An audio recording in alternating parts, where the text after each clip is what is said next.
What if I told you that almost every dollar in existence wasn't actually printed by a government, but was basically just typed into existence by your local bank? Yeah, the real story of how money is made is way stranger and honestly a lot closer to home than you probably think. So, you know that image of giant printing presses just churning out cash 24/7? You can pretty much forget about it. The truth is, most of the money in the world isn't physical at all. It's created basically out of thin air, every single day with just a few clicks on a keyboard. And look, this isn't some abstract economic idea for a textbook. This hidden system is the engine that actually determines the cost of your home, the value of your paycheck, even the price of your morning coffee. Seriously, once you understand this, it changes how you see everything. Okay, so to really get our heads around this, we first have to bust the biggest myth out there. This idea that money is something you can, physically hold in your hand. Yeah, we all picture this, right? The government firing up the printing presses, making stacks of cash. But the reality, well, it's what you see on the right. The real action is happening digitally, inside the exact same commercial banks you walk past every single day. I mean, think about it. Your salary, your savings. It's not like there's a little vault of cash somewhere with your name on it. It's all just digital entries in a bank's computer system. And that digital money, that's where the real story is. Which brings us to the main character in this whole story. And surprisingly, it's not the government, it's not some secretive central banker, it's your local bank. And this, right here, this is the single most important idea in this entire explainer. Banks don't just lend out money that already exists. They literally create it. And they do it every single time they approve a loan. And I know exactly what you're thinking right now. Hold on a minute. Don't they just take my savings and lend it out to someone else? And the answer, which is kind of mind-blowing, is no. That's not how it works at all. So how does it really work? Well, when you get a loan, the bank does something that feels a bit like magic. It creates two brand new entries in its digital ledger at the exact same moment.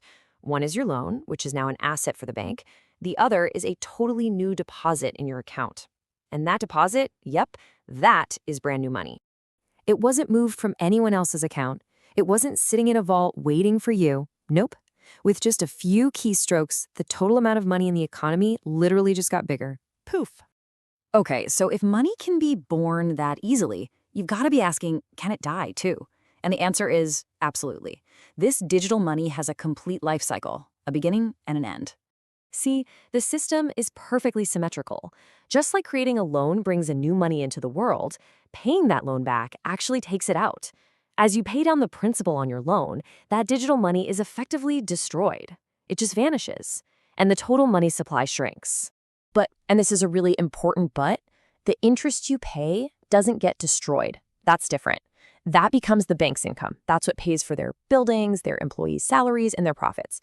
And it stays in the economy, circulating around. All right, I get it. This probably sounds a little scary. I mean, if private banks can just create money out of thin air, what's to stop them from just creating an infinite amount and crashing the whole system? Well, thankfully, there are rules. And there's a referee. And that referee is the country's central bank. Like the Federal Reserve in the US. Now, they don't deal with us directly, but they're the ones who set the rules of the game for all the other commercial banks. Their main job is just to keep the whole system from flying off the rails. They try to do that by influencing interest rates, keeping an eye on the banks, and just making sure all the plumbing of the financial system keeps working. Here's a pretty good way to think about it. The central bank at the very top creates what's called base money. You can think of that like super concentrated ink. Then the commercial banks take that ink and use it to print all the broad money. That's all the money in our bank accounts that we actually use every day. One is the raw material, the other is the finished product. But here is the really important thing to get. The central bank's control is indirect. They can't just force banks to make loans or force you to go out and borrow money. It's more like they're a gardener who controls the weather. By changing interest rates, they can make it sunnier and encourage growth or make it rainier and slow things down. But they don't plant every single seed themselves. So, we've gone through all the mechanics, but why does any of this actually matter to you? Because this whole hidden process, it's not just some fun fact for economists. It is the engine that drives our entire world. I mean, really think about it. This process of creating money through loans is the engine behind almost every major economic headline you ever read.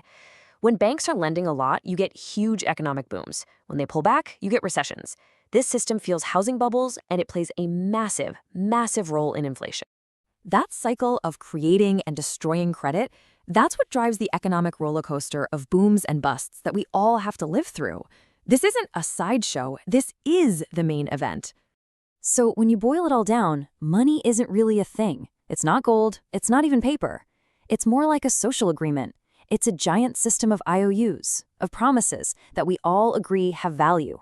And the wild part is that most of those promises are born as debt. And that leaves us with one last thing to think about. Now that you know that new money is created almost every time someone takes out a loan, does that change how you feel about debt? Is it just a burden that we should all avoid, or is it something else? Maybe the very fuel that makes our economic world go round. Definitely something to chew on.